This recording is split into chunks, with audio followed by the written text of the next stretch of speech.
ಅನುದಾನ ದುರ್ಬಳಕೆ ಆರೋಪ ತನಿಖೆ ಒತ್ತಾಯ. ವಿಜಯಪುರ ಜಿಲ್ಲಾ ನೂತನ ಜಿಲ್ಲಾಧಿಕಾರಿಗಳಿಗೆ ಕರವೆಯಿಂದ ಮನವಿ. ಹೌದು, ಬಸವನ ಬಾಗೇವಾಡಿ ಪಟ್ಟಣದ ಪುರಸಭೆ ಭ್ರಷ್ಟಾಚಾರವನ್ನು ಖಂಡಿಸಿ ಮತ್ತು ಅಧ್ಯಕ್ಷರ ಪತಿ ದರ್ಬಾರವನ್ನು ಖಂಡಿಸಿ ಕರ್ನಾಟಕ ರಕ್ಷಣಾ ವೇದಿಕೆಯ ರಾಜ್ಯ ಘಟಕದ ಪದಾಧಿಕಾರಿಗಳು ಮತ್ತು ಜಿಲ್ಲಾ ಘಟಕದ ಪದಾಧಿಕಾರಿಗಳು, ತಾಲೂಕು ಘಟಕದ ಪದಾಧಿಕಾರಿಗಳು, ಗ್ರಾಮ ಘಟಕದ ಪದಾಧಿಕಾರಿಗಳು ಶೀಘ್ರದಲ್ಲೇ ಬಸವನ ಬಾಗೇವಾಡಿ ಪಟ್ಟಣದ ಪುರಸಭೆ ಎಲ್ಲ ಯೋಜನೆಗಳಲ್ಲಿ ಕೆಲವೊಂದು ಅಷ್ಟೇ ಕಾಮಗಾರಿಗಳಾಗಿದ್ದು ಇನ್ನುಳಿದ ಕಾಮಗಾರಿಗಳಾಗದೆ ಬಿಲ್ಲನ್ನು ತೆಗೆದಿರುವುದನ್ನು ಮತ್ತು ಸಾರ್ವಜನಿಕರಿಗೆ ಕಡೆಯಿಂದ ಲಂಚ ತೆಗೆದುಕೊಳ್ಳುವುದನ್ನು ಖಂಡಿಸಿ ಮಾನ್ಯ ಜಿಲ್ಲಾಧಿಕಾರಿಗಳಿಗೆ ಸೂಕ್ತ ತನಿಖಾ ತಂಡವನ್ನು ರಚನೆ ಮಾಡಿ ಅವರ ಮೇಲೆ ಶಿಸ್ತು ಕಾನೂನು ಕ್ರಮ ಜರುಗಿಸಬೇಕಂತ ನೂತನ ಜಿಲ್ಲಾಧಿಕಾರಿಗಳಿಗೆ 8 ದಿನ ಒಳಗಾಗಿ ನ್ಯಾಯವನ್ನು ಕೊಡಿಸ್ತೀವಿ. ಸಾರ್ವಜನಿಕರಿಗೆ ಮತ್ತು ಸರ್ಕಾರಕ್ಕೆ ಮೋಸ ಮಾಡಿದವರ ಮೇಲೆ ಸೂಕ್ತ ಕ್ರಮ ಜರುಗಿಸಬೇಕು. ಇಲ್ಲವಾದರೆ ಕರ್ನಾಟಕ ರಕ್ಷಣಾ ವೇದಿಕೆಯಿಂದ ಜಿಲ್ಲಾ ಅಧಿಕಾರಿಗಳು ಕಚೇರಿ ಮುಂದೆ ಧರಣಿ ಸತ್ಯಾಗ್ರಹ ಮಾಡಲಾಗುವುದು.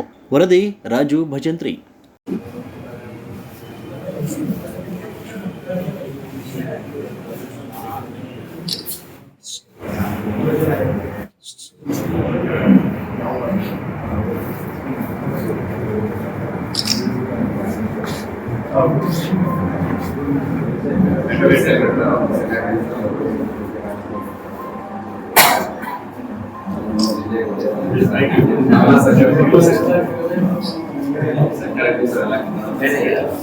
ಸರ್ಕಾರ